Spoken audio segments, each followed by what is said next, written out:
요단강 건너편에 화려하게 베는 집, 나를 위해 예비하신 집일세. 강가에는 생명나무 꽃이 만발하였네. 주의 얼굴 그곳에서 배우리. 주의 얼굴 배우리. 주의 얼굴 배우리. 슬픔 하나도 없고 금빛 찬란한 데서 구속하신 주의 얼굴 배우리. 주가 내게 부탁하신 모든 역사 마친 후 예비하신 그곳에서 쉬겠네. 성도들이 주의 영광 할렐루야 부를 때 나의 음성 그 노래에 합하리. 주의 얼굴 배우리. 주의 얼굴 배우리. 슬픔 하나도 없고 금빛 찬란한 데서 구속하신 주의 얼굴 배우리. 먼저 떠나 그곳에 간 사랑하는 친구들 나를 기다리고 있으리로다. 세상 길을 다 간 후에 나도 거기 올라가 그 집에서 우리 함께 살겠네. 주의 얼굴 배우리. 주의 얼굴 배우리. 슬픔 하나도 없고 금빛 찬란한 데서 구속하신 주의 얼굴 배우리. 이 세상에 머물 동안 주의 일을 힘쓰며 주의 구원함과 은총 전하고 나의 생명 마치는 날 저 본향에 올라가 주의 얼굴 그곳에서 배우리. 주의 얼굴 배우리. 주의 얼굴 배우리. 슬픔 하나도 없고 금빛 찬란한 데서 구속하신 주의 얼굴 배우리.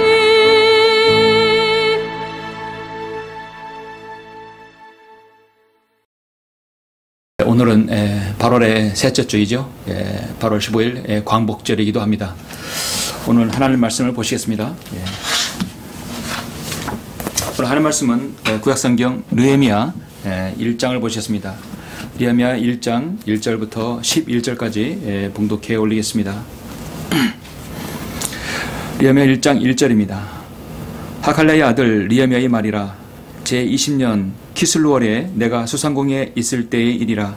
나의 형제 중 하나인 하나니가 유다 사람 몇 명과 왔기에 사로잡힘을 면하여 피한 유대인들과 예루살렘에 관하여 내가 그들에게 물으니 그들이 내게 말하기를 사로잡힘을 면하여 남은 자들이 그 지방에서 큰 고난과 능욕 가운데 있으며 예루살렘 성벽도 허물어졌고 그 문들도 불태워졌도다 하니라. 내가 이 말을 듣고 나서 앉아 울며 며칠 동안 애도하여 금식하고 하늘의 하나님 앞에 기도하며 말하기를 오 하늘의 주 하나님이여 위대하시고 두려우신 하나님이여 주께 내가 간구하오니 주께서는 주를 사랑하고 주의 계명들을 준수하는 자들에게 언약과 자비를 지키시나이다. 이제 주의 귀를 기울이시고 주의 눈을 여시어 이제 주 앞에서 주의 종들인 이스라엘 자손을 위하여 주야로 기도하는 주의 종의 기도와 우리가 주께 대하여 범죄한 이스라엘 자손의 죄들을 자백하는 것을 들으소서. 나와 내 아버지의 집이 모두 죄를 지었나이다. 우리가 주께 대하여 심히 타락하게 행하여 주께서 주의 종 모세에게 명하신 계명들과 규례들과 명령들을 지키지 아니하였나이다. 내가 주께 간구하오니 주께서 주의 종 모세에게 명하여 말씀하시기를 만일 너희가 범죄하면 내가 너희를 민족들 가운데 흩어버릴 것이요 만일 너희가 내게로 돌이켜 내 계명들을 지키고 그것들을 행하면 너희 가운데서 하늘의 맨 끝까지 쫓겨난 자가 있다 할지라도 내가 그들을 거기서 불러 모아 내가 내 이름을 두려고 선정한 장소로 그들을 데려오리라. 하신 그 말씀을 기억하소서. 이제 이들은 주께서 주의 이대하신 능력과 강한 손으로 구속하신 주의 종이요 주의 백성이니이다.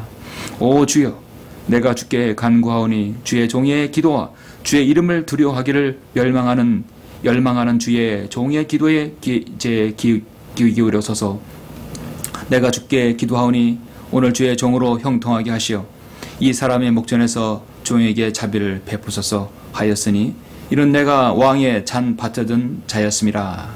아멘. 11절까지 했습니다. 나라를 위해서, 조국을 위한 정말 간절하고 애절 어린 그런 기도의 또 장입니다. 오늘 말씀을 위해서 잠시 기도하시고 말씀을 듣겠습니다. 존귀하시고 위대하신 아버지 하나님, 감사와 찬양과 영광을 돌려드립니다.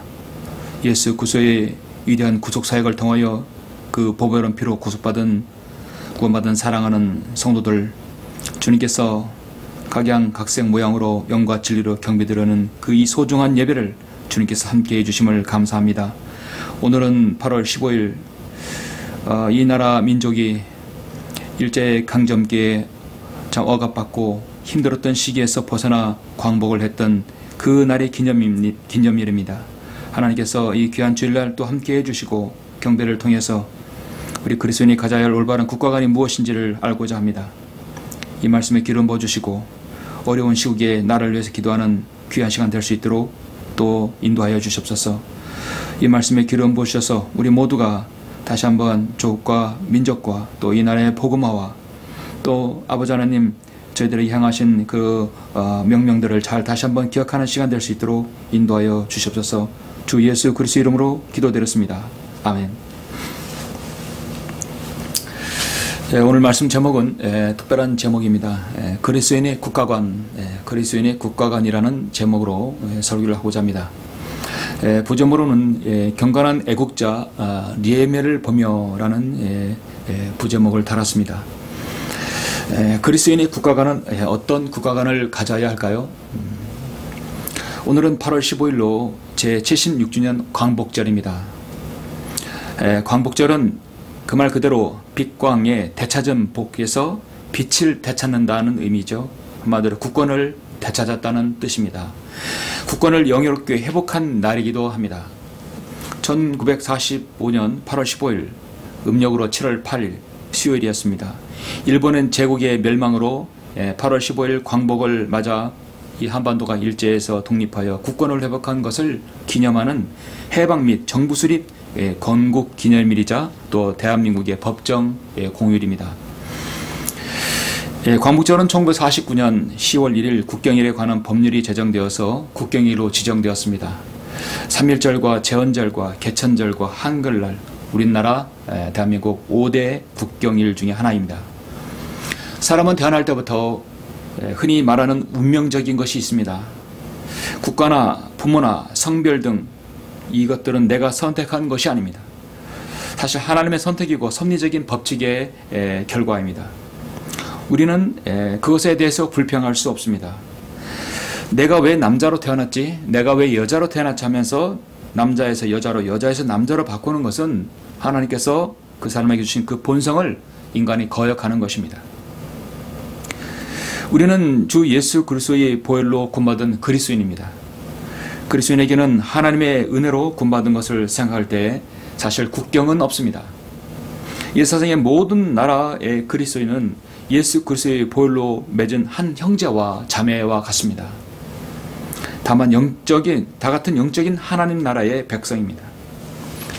그러나 그리스도인에게는 육신적으로 나를 낳아주고 나를 길러준 민족이 있고 조국이 있습니다. 그리스도인이 자신을 낳아준 조국과 국가를 사랑하는 것은 당연한 것입니다.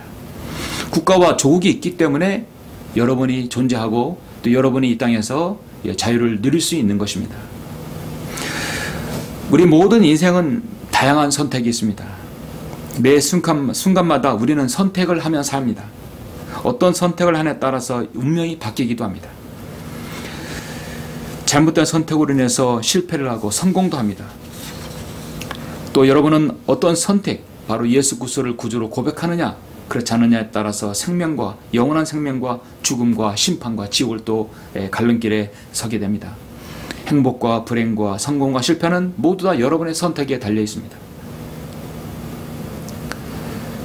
사람들은 자기 생각보다 또 자기 사상보다 또 관념보다 소중하고 가치 있다고 생각하는 것이 다 다르기 때문에 자신이 생각하고 선택하는 것에 따라 자신의 운명이 결정지기도 합니다. 한마디로 가치관의 우선순위에 따라 결정되어지죠. 한 사람이 잘못된 역사관과 국가관, 잘못된 사상으로 물든 자가 나라를 이끌면 그 나라는 패망의 지름길로 가고 맙니다. 국가 지도자는 너무도 중요한 자리입니다. 1867년 3월 30일 날 러시아가 미국에게 알래스카를 720만 달러에 매각하였습니다. 1에이커 약 1200평에 해당하는 그 땅을 2.5센트에 판 셈입니다. 쉽게 우리 돈으로 치면은 약 100평에 불과한 땅을 2원에 팔아버린 것이죠. 당시에 국무장관 스워드가 이 땅을 매입할 때 미국 의회는 완강히 반대했다고 합니다. 그 얼음 덮인 땅을 무엇에 쓰려고 그걸 그렇게 돈 주고 사느냐 비난했지만 30년 후에 알래스카는 어떻습니까? 미국의 한 주로서 거기에 금광과 대규모 유전이 발견되었습니다. 군사적 요충지요, 산업과 교통의 요충지로 보석과 같은 땅이 되었습니다. 나중에 러시아가 땅을 치고 후회했지만 이미 끝난 일이었습니다. 한 지도자의 어떤 결정은 그 이후의 미래를 결정하기도 합니다. 지금 청와대 거주자 문재인이가 임기 중에 원전을 폐기하는 것은 바로 그와 같은 수준의 어리석은 짓인 것입니다. 세계 최고의 원전 기술을 사장시키면서까지 폐기하고는 다시 외국에 원전 수출을 하려는 그 아이러니는 그의 내구조가 참 얼마나 심각한지 알 수 있습니다. 우리가 선택을 잘못하면 큰 실수나 손해가 손해가 따르는 것이죠. 어떤 선택을 할 때는 눈앞의 이익만 보지 말고 멀리 내다보는 준비를 해야 합니다. 그것이 바로 지도자의 역할입니다. 사람의 목숨은 무엇보다도 중요합니다. 하나밖에 없는 귀중한 생명을 국가와 조국을 위해서 희생하는 사람을 우리는 애국자라고 합니다. 그런 애국자들은 대부분 하나님을 사랑하고 하나님을 두려워하는 사람들이었습니다. 여러분, 지금 우리나라는 아주 위태로운 시점에 있습니다. 우리는 과거에 일제 36년간 나라를 잃은 적이 있습니다. 우리에게 만약에 이 자유민주주의 국가가 아니고 이 자유가 허물어진다면, 공산화가 된다면 여러분 어떻게 되겠습니까? 그렇게 되면은 우리가 과거 일제 강점기보다 더 안 좋은, 더 최악의 시대가 올 것입니다. 나라가 없으면 질서와 법이 없게 되고 무법천지가 되고 마는 것입니다. 곳곳에서 살인과 약탈과 강간과 무질서가 자행될 것이고 외국의 침략으로 국민들은 노예로 전락할 것입니다. 그런 나라들을 여러 번 보셨죠? 베네수엘라를 보십시오. 올바른 가치관을 국민들이 가지고 있어야만이, 국가관을 가지고 있어야만이 나라와 민족을 사랑하고 헌신할 수 있고 나라가 발전할 수 있는 것입니다. 여러분은 그리스도인일 것입니다. 여러분은 올바른 국가관을 가지고 있습니까? 여러분 안에 국가관이 잘 정립되어 있습니까? 그리스도인에게는 그리스도인의 올바른 국가관이 정립되어 있어야 합니다. 이 땅에 자유민주를 허용하시고 허락하시는 체제 안에서는 그 어떤 사상과 이념이 이 땅에 넘보지 못하도록 우리는 이 나라 자유 대한민국을 지켜야 합니다. 그런 시점에서 저는 잠시 경건한 애국자 느헤미야를 보면서 그리스도인이 가져야 할 국가관에 대해서 잠시 저는 설교를 하고자 합니다. 오늘의 이 설교를 통해서 한 국가와 민족 안에 사시는 여러분의 마음속에 그리스도인으로서 뜨거운 그 가슴으로 그 품은 더 높은 수준의 나라를 사랑하는 마음의 계기가 되었으면 합니다. 오늘 본문은 나라를 사랑하고 나라를 위해 울고 기도하며 나라를 위해 온몸을 바쳐 충성한 정말 헌신한 그 느헤미야에 관한 말씀입니다. 성경에서 처음부터 한 나라와 한 민족이 하나님의 섭리 가운데 탄생하고 그들의 역사와 그들의 모든 정치와 또 일들을 시종일관 관장하고 기록하는 나라가 있습니다. 바로 그것이 이스라엘입니다. 하나님께서 지난 6,000년간 눈동자같이 지킨 나라입니다. 우리는 성경을 보면서 한 가지 사실에 주목할 필요가 있습니다. 그렇게 축복받은 나라가 하나님을 거역하고 배교하고 심판으로 전 세계의 디아스포라, 즉 흩어짐을 당할 때, 그 민족이 위기에 처했을 때, 그때마다 조국을 위해서 자신의 아내와 지위를 버린 애국자들이 있었다는 사실입니다. 그 애국자들, 나라를 위해 기도하는 자들이 있었기 때문에, 사람들이 있었기 때문에 이스라엘은 아직도 건재합니다. 이 나라도 마찬가지입니다. 그들은 선자들이었고 나라의 지도자들이었으며 하나님을 두려워하는 하나님의 사람들이었습니다. 그런 대표적인 사람이 바로 느헤미야입니다. 성경의 인물 중에서 느헤미야는 직접 조국 건설에 헌신한 애국자였습니다. 바벨론에 의해서 유다가 멸망하고 유다 백성은 바벨론의 포로로 잡혀가게 됩니다. 느헤미야는 어느 날 예루살렘에 온 형제들에게 고국의 소식을 듣게 됩니다. 사로잡힘을 면하고 예루살렘에 남아있는 동포들은 큰 고난과 능욕을 당하고 있다고 합니다. 예루살렘 성은 무너지고 성문은 불탔고 성벽은 허물어졌다는 소식을 듣게 됩니다. 그 말씀이 1절부터 3절에 말씀하고 있죠. 나의 형제 중 하나인 하나니가 유다 사람 몇 명과 왔기에 사로잡힘을 면하여 피한 유대인들과 예루살렘에 관하여 내가 그들에게 물으니 그들이 내게 말하기를 사로잡힘에 면하여 남은 자들이 그 지방에서 큰 고난과 능력 가운데 있으며 예루살렘 성벽도 허물어졌고 그 문들도 불태워졌도다 말하고 있습니다. 느헤미야의 가슴은 찢어질 듯 정말 고통스러웠을 것입니다. 먼 타국에서 자신이 아니와 자신의 안전만을 생각할 때 어떻게 그렇게 생각할 수 있겠습니까? 자신의 조국과 자신의 나라를 잊지 않았기 때문입니다. 성경에는 많은 애국자들의 모습을 보여줍니다. 여호수아, 갈렙과 엘리사와 엘리야, 그리고 이사야, 예레미야. 특히 나라가 패망하여 종살이 했을 때 그 시대에 에스라와 느헤미야, 에스더가 있지 않았습니까? 유다 백성이 바벨론에서 70년간 종살이 하다가 BC 538년 스룹바벨의 인도로 1차로 기원했습니다. 2차로는 에스라의 인도로 BC 457년에 돌아왔고 3차로 13년 후에 느헤미야에 의해서 3차로 포로가 기원되어졌습니다. 그래서 1차, 2차, 3차로 해서 포로가 다시 그 포로들이 예루살렘에 기원한 것이죠. 우리는 오늘 느헤미야가 조국을 사랑한 것을 보면서 그가 어떻게 했는지를, 그런 상황을 보고 가장 먼저 무엇을 했는지를 여러분은 보셔야 할 필요가 있습니다. 왜냐하면 우리 모든 그리스도인들 각 나라가 있고 민족과 조국이 있기 때문입니다. 어떤 나라도 풍정등화 이기가 있습니다. 그 이기가 있을 때 그들은 어떻게 했을까요? 우리는 오늘 느헤미야를 보면서 어떠한 국가관과 가치관으로 하나님을 섬겨야 되는지를 알아야 할 것입니다. 사실 느헤미야 이후에 그 2장 이후에 느헤미야가 이제 지금 본국에 와서 고국에 돌아와서 성벽을 재건하는 그 과정은 참으로 눈물겹고 그야말로 전쟁의 상황입니다. 그 상황은 여러분이 다른 설교를 통해서 들었을 것입니다. 오늘은 이제 그것이 분량이 길기 때문에 느헤미야가 조국을 향한 그의 가치관과 그의 기도와 또 그가 행했던 것이 무엇인지를, 그의 마음이 어떠한지를 1장과 2장 초반을 통해서 여러분에게 말씀을 드리고자 합니다. 그리스도인이 국가관, 경건한 애국자 느헤미야를 보면서 첫 번째, 국가의 안위가 흔들릴 때 기도하는 그리스도인이 되어야 한다는 것입니다. 그 기도는 바로 회개와 참회의 기도가 있습니다. 여러분 본문 다시 한번 보시죠. 4절부터 보시겠습니다.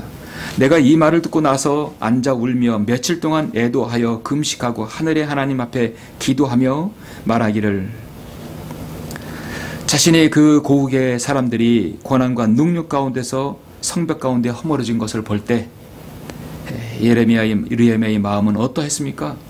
애도하고 금식하고 며칠 동안 울었다고 했습니다. 오 하늘에, 그리고 기도합니다. 오 하늘의 주 하나님이여, 위대하시고 두려우신 하나님이여, 주께 내가 간구하오니 주께서는 주를 사랑하고 주의 계명들을 준수하는 자들에게 언약과 자비를 지키시나이다.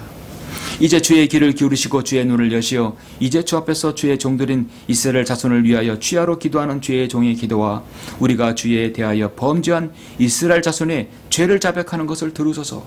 나와 내 아버지의 집은 모두 죄를 지었나이다. 이것이 바로 먼저 지도자의 자세가 아닙니까? 어떤 이 국가가 문제가 나오고 그 국가가 위기에 처해졌을 때 이정자는 먼저 하나님 앞에 무릎을 꿇어야 한다는 것입니다. 우리가 범죄하였나이다. 우리가 죄를 지었습니다.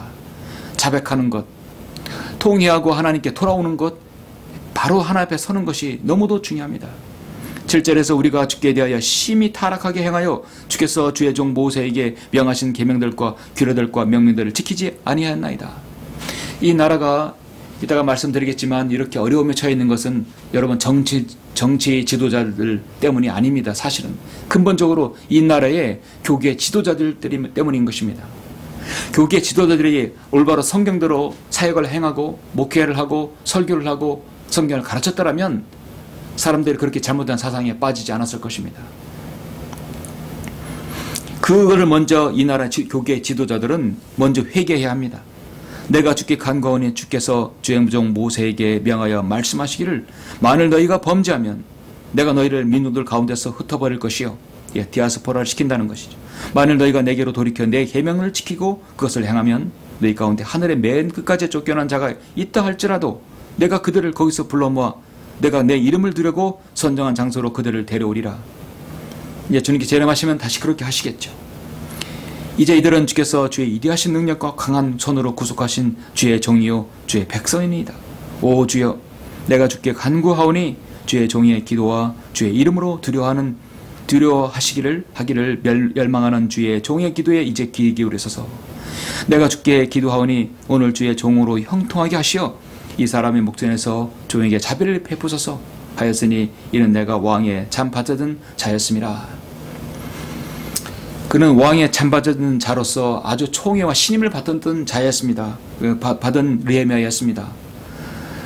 그러나 자신의 안위를 생각하지 아니하고 그는 조국의 안위를 먼저 걱정하고 기도했던 것입니다. 동양에서는 흔히 남자가 우는 것에 대해서 부끄럽게 생각합니다. 그러나 그것은 사소한 일에 흐르는 눈물이기 때문에 부끄러운 것입니다.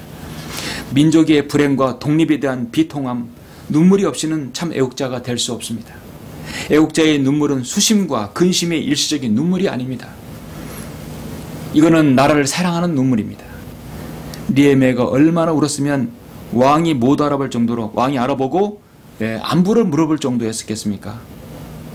선지자 예레미야도 망해가는 나라를 보면서 많은 눈물을 흘린 선지자였습니다. 그래서 그의 별명은 눈물의 선지자 예레미야였습니다. 사도 바울도 자신의 민족과 동족을 위해서 울었습니다. 로마서 9장 1절 3절에서 내가 그리스도 안에서 진실을 말하고 거짓말하지 아니하노니 나의 양심도 성령 안에서 나에게 증거하는 것은 내 마음에 큰 근심과 그치지 않는 슬픔이 있다는 것이라. 육신에 따라 내 형제들, 내 동족을 위해서라면 차라리 내 자신이 그리스도부터 저주받기를 바라겠노라 했습니다. 우리 주님께서도 갈보리 십자가의 고난의 사역을 하시기 전에 자신을 거절한 유대 민족을 위해서 주님도 오셨습니다. 마태복음 23장 37절에서 오 예루살렘아 예루살렘아 선제자를 죽이며 너에게 보낸 사람들을 돌로 치는 자야, 마치 암탉이 자기 병아들을 날개 아래 함께 모으듯이 내가 얼마나 자주 내 자녀들을 모으려고 하였더냐. 그러나 너희가 원치 아니하도다. 느헤미야는 알고 있었습니다. 하나님께서는 배교하고 하나님께 돌아서고 심판받았지만 이 땅에 한 사람에 대해 회개하고 돌이키면 하나님께서 그 진노로부터 돌이키신다는 것을 느헤미야는 알고 있었습니다. 여러분 잠언 28장 2절을 한번 보십시오. 잠언 28장 2절에 이렇게 말씀합니다. 땅의 죄가로 인해 통치자들이 많아져도 그 나라는 명철과 지식이 있는 한 사람으로 인하여 오래 가리라. 한 사람으로 인하여 나라가 패망할 수 있지만 한 사람으로 인하여서 그 나라가 다시 살 수도 있다는 것입니다. 그만큼 지도자가 얼마나 중요합니까? 자비와 사랑이 많으신 하나님께서는 죄인들이 겸손하여져서 죄를 자백하고 부르짖어서 기도하면 하늘에서 들으시고 진멸하시던 계획을 취소하시고 용서를 베푸신 적이 한두 번이 아니었습니다. 느헤미야 9장 17절에 보면 주는 용서하시는 하나님이시며 은혜로우시고 자비로우시며 노하기를 더디하시며 인자하심이 크심으로 그들을 버리지 아니하셨나이다 했습니다. 느헤미야는 유대인들의 포로 기간 동안에 예루살렘의 황폐한 상황, 즉 사로잡힘을 면하여 남은 자들이 그 지방에서 큰 고난과 능력 가운데서 눈물을 흘리고 있다는 사실, 이런 사람 성벽은 허물어져서 그 문들도 불태워졌다는 말을 듣고 울며 앉아서 며칠 동안 애도했다는 말을 애도했다고 성경은 기록하고 있습니다. 느헤미야는 마치 그 모든 것이 자신이 지은 죄 때문에 그렇게 된 것으로 그렇게 기도하고 있습니다. 자신이 지은 죄인 양 간절히 이스라엘 민족을 위해서 중보 기도를 했던 것입니다. 이토록 한 사람의 지도자가 민족을 위해 기도하면 하나님께서 그 기도를 들어주시는 것입니다. 이 지도자의 중요성이 그렇게 큰 것입니다. 성경을 볼 때 하나님의 언약의 백성 이스라엘은 정말 패역한 민족이었습니다. 위기가 닥칠 때마다 조국을 사랑하는 사람들이 나와서 나라를 구출하였습니다. 그것이 바로 민족의 저력입니다. 우리나라도 그렇게 해왔습니다. 민족 위기 앞에서 나라를 위해서 헌신하는 사람들이 있었기 때문에 우리가 지금 자유 대한민국에서 살고 있는 것입니다. 지금 아시다시피 여러분 전 세계적으로 중공 우한 바이러스 사태로 인해서 팬데믹 상황입니다. 국가적으로는 방역 4단계로 각종 모임이나 집회, 교회, 예배까지도 국가가 통제하는 사회가 되었습니다. 여러분들도 살다가 이런 일은 처음 겪는 일일 것입니다. 여러분, 지금 우리가 사는 이 시대는 앞으로 다가올 대환란의 적그리스도의 통치의 기본인 중앙집권적 통제의 시작을 알리는 그 신호로 봐야 할 것입니다. 인류 역사에 있어서 전쟁은 끊임없이 이어져 왔습니다. 그러는 동안에 그때마다 정부의 중앙집권적 통제와 자원의 집중을 필요로 했었습니다. 한마디로 국가 권력이 커지면서 괴물이 되어간다는 것이죠. 개인의 생활을 통제합니다. 또 세금이 커집니다. 영국의 나폴레옹 전쟁 때 미국의 남북전쟁이 그러한 예입니다. 국민들은 승리라는 목표를 위해서 희생을 감수해 했었습니다. 그러나 전쟁이 끝나도 정부는 계속 거대해지고 통제의 맛을 들이게 됩니다. 이것은 자유민주주의나 공산체제나 어떤 체제나 마찬가지입니다. 정부가 국민의 모든 생활을 통제하게 되면 통제의 맛을 들이게 되는 것이죠. 이번 여러분 코로나19 사태도 다르지 않습니다. 이제는 전 세계적인 현상에 다가온 것입니다.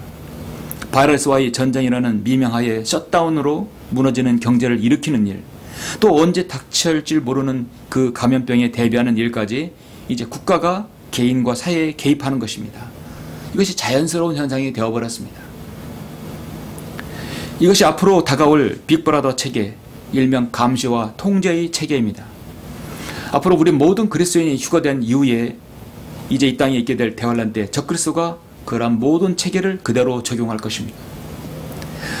이 땅에 남은 모든 사람에게 666표를 받게 할 때 통제가 가장 기본이 되는 것이죠.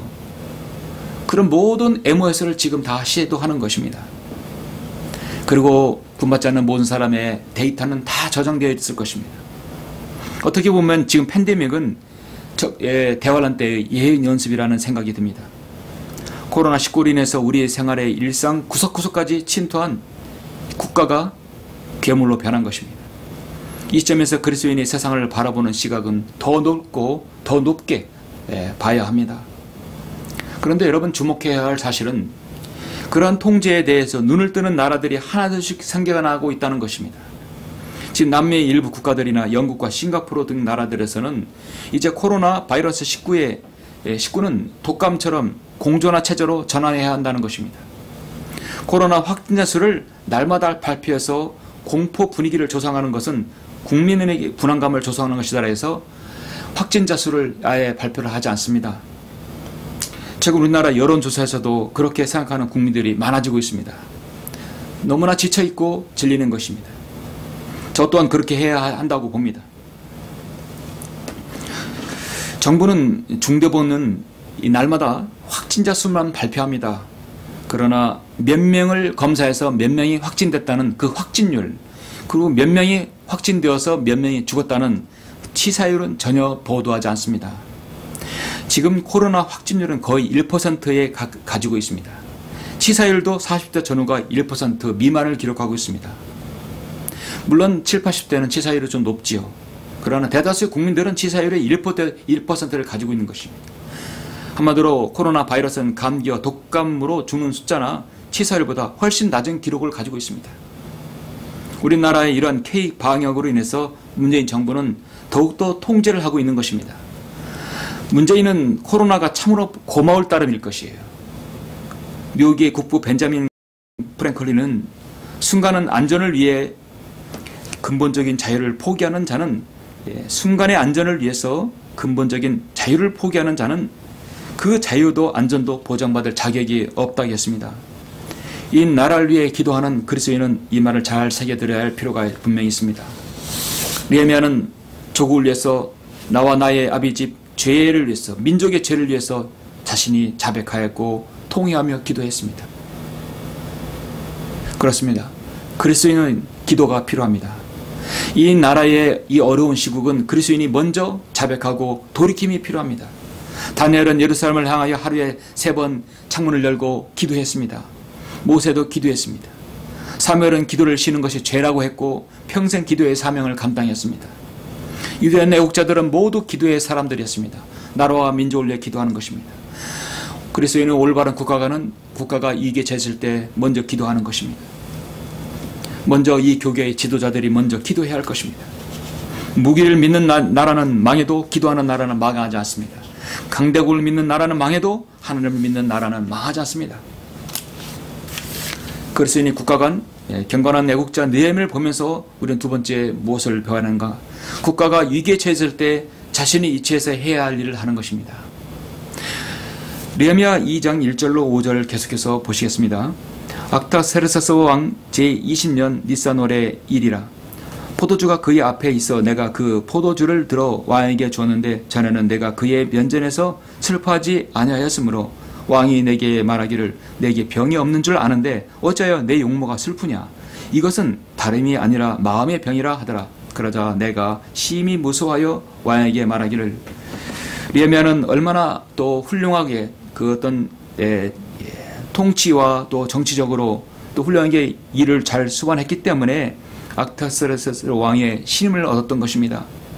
왕께서는 영원히 사소서 그 성읍 즉 내 조상의 묘들이 있는 곳이 황폐하게 되고 그 성문들이 불에 탔으니 어찌 내 용모가 슬프지 아니하겠나이까 하니 왕이 내게 말하기를 내가 무엇을 원하느냐 하기에 내가 하늘의 하나님께 기도하고 왕에게 말하기를.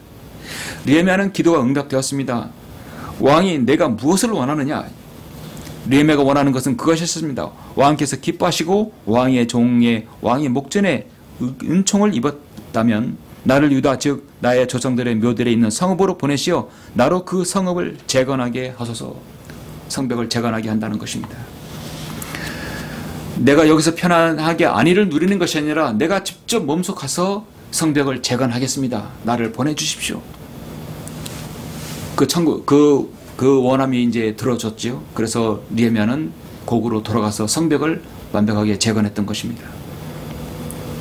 잠언 14장 34절에 이런 말씀이 있습니다. 의인은 민족을 높이지만 죄는 모든 백성을 욕되게 하느니라. 의인은 민족을 높인다 했습니다. 한 사람의 의, 한 사람의 죄, 백성이 망하고 백성이 흥하는 것이죠. 세계 어느 나라를 봐도 반카톨릭 교회사를 봐도 신실한 성기도를 믿는 그리스도인은 자신의 조국을 사랑하는 정말 신앙적인 민족주의자였고 애국심이었습니다. 열사 정신이 있었습니다. 사도행전 10장 35절에서 어느 민족에게나 자기를 두려워하고 의를 행하는 사람은 받아주신다고 분명히 말씀하고 있습니다. 그 나라가 흥하고 잘 되려면 죄인이 적어지고 의롭게 사는 사람이 많아져야 합니다. 결국은 이 땅에 성경대로 믿는 그리스도인이 많아져야 한다는 것이죠. 그러한 교회가 많아져야 됩니다. 소돔과 고모라의 의인 10사람이 없어서 유황불로 망한 사실을 우리는 잘 알고 있습니다. 이스라엘 애국자 느헤미야는 수상권이 있으면서 하나님 앞에 통회하고 간구했던 것입니다. 나를 보내달라고. 내가 가서 성벽을 재건하겠다고 하는 것입니다. 2차 대전 때의 일입니다.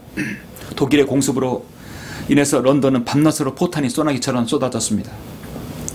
그런데 간악한 히틀러는 많은 포탄에다가 시한장치를 조정해놓고 투하했습니다. 그래서 시간장치를 한 그 폭탄은 투하해도 터지질 않는 것이에요. 공습이 지난 후에도 시민들은 폭탄이 언제 터질지 폭발할지 몰라서 불안에 떨고 있었습니다. 그래서 폭탄이 옆에 지나갈 때 그때 폭탄이 터져서 사람들이 죽기도 합니다. 어떤 것은 30분에 터지고 어떤 것은 1시간 뒤에 터지고 어떤 것은 몇 시간 후에 며칠이 지나도록 폭발되지 않았다가 갑자기 폭발하는 경우도 있었습니다. 얼마나 잔악합니까? 간악한 것입니까? 그러니까 런던의 공습 경보가 끝나도 런던 시민들은 안절벌절할 수밖에 없었습니다. 이럴 때 영국의 귀족인 시포크 공작은 저녁에 기도하던 중에 이 폭탄을 해체하는 일을 내가 감당해야겠다라고 마음먹었습니다. 그런 내가 이 일을 해야겠다는 강한 부르심을 하나님께 기도했던 것입니다. 주님, 내가 이 일을 하겠습니다. 그리고 서포크 공작은 자신의 운전기사와 여비서와 함께 시한폭탄을 처리하는 UBF라는 그 단체를 만들었어요. 그 결사대를 조직했습니다. 이들은 시한폭탄에 떨어진 곳에 찾아가서 죽음을 무릅쓰고 무려 34개의 시한폭탄을 해체했습니다. 35개째를 처리하는 순간 그 폭탄이 터져버려서 서포크 공작과 그 일행은 모두 다 죽임을 당했습니다. 그들은 나라와 민족을 위해서 이름 없이 빚도 없이 죽었으나 많은 시민들의 생명을, 런던 시민의 생명을 구했던 것입니다. 그는 그 일이 하나님의 소명으로 여겨졌기 때문이었습니다. 정말 위대한 용기와 희생이었습니다. 그들에게 영예나 지위나 돈의 문제가 아니었습니다. 그들에게 중요한 것은 그런 것들은 주어지지 않을지라도 하나님께서 원하시는 일이라면 내가 그 일을 하겠습니다 했던 것입니다. 이런 분들이 있었을 때 나라가 살고 국가가 그 위기에서 모면할 수 있는 것입니다. 1970년에 중동 전쟁이 발발할 때 미국에 유학한 이스라엘 학생이 있었고 아랍 학생이 있었는데 둘 다 학교를 떠났습니다. 이스라엘 학생은 군에 지원하려고 고국에 돌아가기 위해서 떠났고, 아랍 학생은 학교에 그대로 있으면 징병 소집이 될까봐 피하기 위해서 떠났다고 합니다. 자, 결과는 어떻습니까? 이스라엘은 6일 만에 대승을 거두고 마는 것이죠. 거둔 것입니다. 예레미야 5장 1, 2절에서 너희는 예루살렘의 거리를 여기저기 달려서 이제 보고 서서 보고 알며 거기 넓은 곳에서 찾으라. 만일 너희가 한 사람이라도 찾을 수 있다면 공의를 행하고 진리를 구하는 누군가가 있다면 내가 그 성을 용서하리라 말씀하고 있습니다. 어쩌면 이것이 한 나라에 지금도 적용되어진다고 저는 보는 것입니다. 여러분, 지금 전 세계적으로 기상 이로 인해서 홍수와 재난들이 일어나죠. 중국, 또 일본, 중동 지역, 유럽 지역, 그 많은 홍수로 인해서 사람들이 피해를 보고 있습니다. 그러나 우리나라는 어떻습니까? 정말 하나님께서 정말 잘 지켜주시는 것입니다. 훌륭한 지도자 때문에 그렇습니까? 그렇지 않습니다. 이 나라를 기도하는 바로 여러분 때문에 그런 것입니다. 여러분은 지금 이 나라가 어떠한 상황이라고 보십니까? 이 나라가 잘 돌아간다고 보시는지요? 그렇게 생각한다면 그 사람은 국가 간에 정상적으로 바뀐 그리스도인이 아닐 것입니다. 이 나라는 심각합니다. 여러분, 나라 사랑이라는 용어를 잘못 이해하면 어떻게 빠지는 줄 아십니까? 어떤 사람의 애국심이 안으로는 나라 안의 다양한 의견을 무시하는 수단이 되고 밖으로는 다른 민족에는 나라를 침략하는 도구로도 생각할 수 있는 것입니다. 잘못된 애국심입니다. 조작된 애국심이라고 저는 말하고 싶습니다. 과거 일제나 나치 독일, 지금의 중공 같은 국가는 국수주의, 침략주의, 제국주의로 물든 조작된 애국심이었습니다.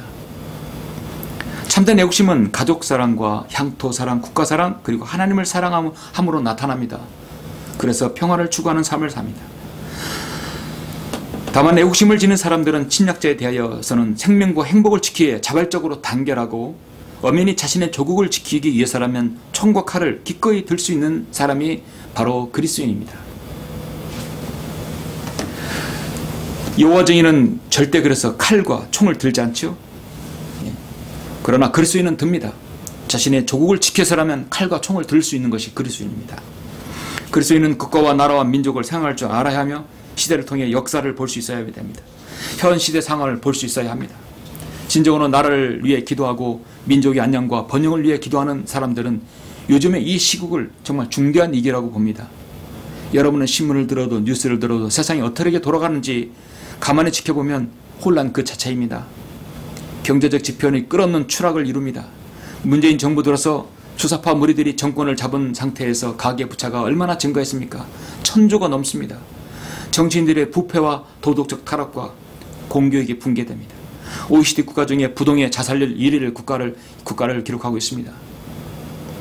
인터넷과 TV를 통한 인성이 마비되고 저에게 창궐하고 교회에 배교가 있고 복음과 진리가 변절되고, 이것은 남의 나라 이야기가 아니라 바로 이 나라 대한민국의 이야기입니다.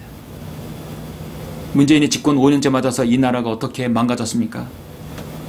그들은 미국은 철수를 시키려고 합니다. 국정을 폐지시켰고 국가보안법을 폐지하려고 하고 있습니다. 동성애를 합법화 추진하고 있습니다. 우익단체를 제거하려고 하고 있습니다. 기독교를 분열시킵니다. 언론을 접수했고 노조를 접수했고 사법부를 접수했고 행정부를 접수했습니다. 접수했던 게 뭐냐면 대부분 공산화시키려고 좌파 사상을 가진 자들로 다 앉혀놨다는 것입니다. 그래서 연방정부 수립을 완성 단계에 이르고 있습니다. 원전을 이미 파괴시켰고 좌우 대립의 이념과 갈등을 심화시켰습니다. 역사를 왜곡하고 국회를 장악하고 시민단체를 장악하고 국가 경제를 파탄시키고 사회 시스템을 자본주의에서 공산주의로 바꿔놓고, 그래서 시장 경제가 아니라 계획 경제로 만들어 놓고 군 병력을 감축시켜버리고 군 장성들을 다 별들에서 띄워버립니다. 경찰 공권력을 약화시켜버립니다. 한마디로 인민 노동자 농민 사회로 바꿔버립니다. 그래서 공산화 혁명을 이루어서 마지막 남은 미국을 철수시켜서 이 나라를 적화시키는 것이죠. 이것이 바로 문재인이 원하는 것입니다. 이것이 바로 청와대 거주자들이 원하는 것입니다. 최근에 한미 연합훈련이 축소되었죠. 북한의 김여정이 그 한마디에 많은 정치인들이 알겠습니다, 한미훈련 축소하거나 연기하겠습니다. 이런 쓰레기 정치인들이 단합해서 국가를 이렇게 안위를 흔들어 버리는 것입니다. 이것이 역적이 아니고 어떻게 정치인이라 할 수 있겠습니까? 저는 제대로 이렇게 국가가 성립된 정치인이 나와서 대북 북송법을 만들었으면 좋겠습니다. 대북 북송법, 북한이 좋으면 그대로 북한에 다 보내는 것입니다. 다시는 돌아오지 못하게 합니다. 중국이 좋으면 중국에 돌아가서 다시는 돌아오지 못하게 하는 것입니다. 먼저 대북 북송을 만들어서 북한 공산주의 사상을 옹호하는 자들을 다 보내야 합니다. 전쟁을 벌여서라도 여러분 이 사상과 이념에서 다른 자는 분리를 시켜야 된다고 보는 것입니다.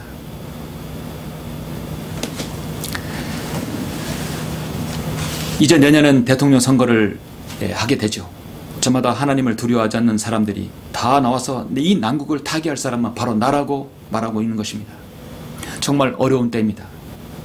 어려울 때일수록 하나님께 무릎으로 다가가는 이정자들이 한 사람 한 사람 나와야 됩니다. 사무엘상 12장 25절에서 이렇게 말씀하고 있습니다. 또 나로서는 결단코 너희를 위하여 기도하기를 그침으로 주께 대하여 죄를 범하지 아니하며 내가 선하고 의로운 길을 너희에게 가르치리니 너희는 주께서 너희를 위하여 얼마나 큰 일을 행하셨는지를 생각하고 오직 주를 두려워하고 너희 마음을 다하여 진리로 그분을 섬기라. 그러나 만일 너희가 여전히 악하게 행하면 너희와 너희 왕이 다 진멸되리라. 인류의 역사는 항상 하나님께서 관장하시되 하나님 말씀에서 벗어난 악을 행하면 반드시 하나님께서 진멸하신다고 말씀하고 있습니다. 저는 이 땅에 하루속히 공산주의 사상을 가진 자들을 멸족시켜야 된다고 봅니다. 그래야 주님께서 오시기까지는 잠시 우리가 평온한 생활을 유지할 수 있을 것입니다. 나라를 위해 기도하는 사람이 바로 진정한 애국자입니다. 이 나라의 공산주의를 증오하고 싫어하고 배격하는 사람이 진정한 애국자입니다.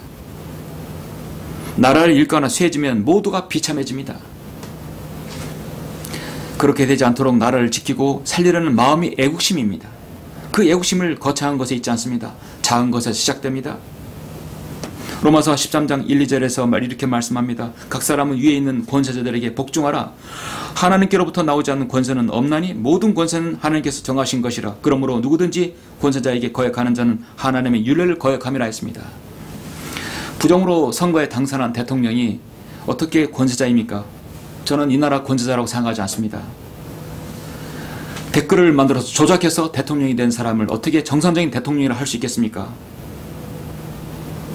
사도 베드로는 베드로전서 2장 13절에 보면 주를 위하여 인간의 모든 법령에 복종하되 권세 있는 왕에게나 혹을 악을 행하는 자들을 바라고 선을 행하는 자들을 칭찬하라고 그가 보낸 관리들에게 하라 했습니다. 통치자라면 백성들에게 선을 행해야 합니다. 악행을 행하는 통치자는 절대로 아닌 것이죠. 디모데전서 2장 2절에 왕들과 권세 있는 모든 사람을 위하여 하라. 이는 우리 모두가 경건과 청렴한 가운데 평온하고 조용한 생활을 하려 함이라.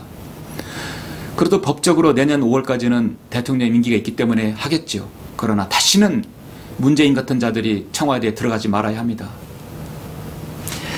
성도는 빛과 소금으로 사는 것이 우리나라를 사랑하는 것입니다. 빛과 소금으로 세상을 변화시키는 것이 아니라 한 사람이라도 세상을 더 썩지 않게 해야 할 것입니다. 하나님의 말씀으로 그렇게 해야 할 것입니다. 사랑하는 성도 여러분, 말씀을 맺겠습니다. 여러분 혹시 대한민국 건국일이 언제인지 아십니까? 바로 오늘입니다. 대한민국 건국일은 1948년 8월 15일로 2021년 오늘 8월 15일은 73주년에 해당합니다. 우리나라 국민 10명 중에 6명이 대한민국 건국일을 법제화해서 했으면 좋겠다는 찬성 의사를 밝혔습니다. 대다수 이제 보면 1948년 8월 15일을 건국일로 보아야 한다는 의견이 46%입니다. 아니다. 1919년 4월 10일 대한민국 임시정부 수립일이 건국일로 해야 된다는 의견이 43%입니다. 5차 법원안에서 이렇게 서로 대립하고 있어요. 이것은 곧 무엇을 의미하냐면 이 나라의 올바른 국가관과 이념관이 그만큼 둘로 갈라졌다는 것입니다. 우리 국민 다수의 모든 연령층에서 건국절이 법제화해야 한다는 것은 맞지만은 의견이 분분합니다. 저는 개인적으로 1948년 8월 15일이 대한민국의 생일, 즉 건국일로 봐야 한다고 보는 사람입니다. 왜냐하면 유엔이 한반도 유일 합법 정부로 인정한 대한민국의 정부 수립일을 건국일로 보는 것이 타당하기 때문입니다. 유엔 감찰에 1948년 5월 11일 총선거를 실시했습니다. 국회를 구성하고 의결을 포기했습니다. 국민투표를 해서 그리고 헌법 제정이라는 것을 해서 국민 성립 절차를 이루어서 대통령을 선출했습니다. 그 대한민국 출범일입니다. 그 1948년 5월 10일입니다. 그 1948년 8월 15일이 건국일로 보는 것이 합법적인 주장입니다. 그런데 1919년 4월 11일로 건국일을 봐야 한다는 의견이 43%가 있는데요. 이 1919년 4월 11일을 이 건국일을 봐야 한다는 사람은 문재인 정부가 주창하고 있는 그런 사람들입니다. 이 건국절은 1919년 4월 10일로 봐야 한다는 것이죠. 대부분 우리나라 좌파 사상에 물든 자들이 한결같이 여기에 찬성합니다. 사실 백범 김구는 1945년 11월 23일에 한국에 도착하자마자 임시정부를 해체시켰습니다. 임시정부를 해체시켰는데 어떻게 1919년 4월 11일이 대한민국의 건국일이 되어야 합니까? 미 군정은 1948년 5월 10일에 총선을 실시해서 국회의원을 선출하고 거기에서 대통령을 선출하자 그렇게 해서 약속을 했습니다. 그런데 김구는 이에 철저히 반대했습니다. 그리고 김일성과 조선공산당 대표 박헌영 등 좌파와 함께 1948년 12월에 미군을 다 철수시켜버리고 남북한을 다시 선거를 해서 통일정부를 세워야 한다고 주장했습니다. 그렇게 주장하고 김구는 암살됐어요. 그리고 공산당들은 제주 4.3 폭동을 일으켰습니다. 정말 김구 말대로 했더라면 오늘의 자유 대한민국은 없어지고 공산화되었을 것입니다. 문재인은 지난 2017년 8월 15일 광복절 축사에서 1948년 8월 15일은 건국절로 주장하는 자는 역사를 왜곡하고 헌법을 부정하는 반역사적, 반헌법적 주장이며 대한민국의 정통성을 스스로 부정하는 얼빠진 주장이라고 그렇게 말했습니다. 그는 행사 때 틈만 하면 김구 선생의 정신을 이어받아야 한다고 말합니다. 그 말은 곧 뭐냐면 이 나라가 하루속히 공산주의 통일 연방나라가 국가가 돼야 한다는 뜻입니다. 문재인은 대한민국 대통령입니까? 북한 간첩입니까? 북한 간첩입니다. 여러분, 레미안은 조국의 아픔을 자신의 아픔과 같이 생각했습니다. 많은 사람은 나라의 일이 자기와는 전혀 관계없는 것 같이 여기고 오히려 자기의 안위를 위해서는 나라와 명예와 유익은 아랑곳 없이 그렇게 하는 사람들이 많이 있습니다. 리에미야는 정말 조국의 아픔을 자기 아픔으로 받아들인 사람이었습니다. 우리나라 정치인들 중에 가장 큰 문제가 무엇입니까? 모든 정치가 대부분 사람들이, 그렇지 않은 사람도 있지만 대부분의 정치인들은 국민들의 밥줄과 그 정치가 생명과 직결된 일이라고 자각하지 못합니다. 배운 적도 없고 들은 적도 없습니다. 자신들의 정치가 얼마나 국민의 생활에 영향을 주는지를 모릅니다. 돈과 명예를 다 가진 사람들이 마지막으로 권력까지 손에 넣어버리는 속셈으로 그렇게 이 나라 정치판에 뛰어듭니다. 그냥 배부른 자들의 감투놀이가 될 수밖에 없는 것이죠. 정말 한 사람의 이정자가 하나님을 두려워하고 그들이 기도실에서 하나님의 앞에 이 조국과 민족을 위해서 기도하는 그런 정치가가 필요합니다. 그런 이승만 같은 훌륭한 정치인이 필요합니다. 난세에 영웅이 나온다는 말이 있습니다. 지금같이 힘든 시기에 정말 영웅이 나와야 합니다. 그래도 주님 오시기 전에 좀 더 깨끗하고 정직하며 하나님을 두려워할 줄 아는 그런 대통령이 마지막 때라도 한번 나왔으면 하는 간절한 바람이 있습니다. 나라를 사랑하는 것이 여러분 그렇게 거창한 일이 아닙니다. 작은 것부터 내 몸, 내 이웃 복음을 전하고 국가와 나라를 사랑하고 나라를 위해 기도하는 그리스도인이 필요합니다. 오늘 우리는 리에미야와 같이 조국의 안위를 위해서 함께 기뻐하고 슬퍼할 줄 아는 참되고 나라를 사랑하는 그런 신실한 그리스도인, 국가관을 가진 그리스도인이 되어야 할 것입니다. 잠시 후 우리 기도하시겠습니다.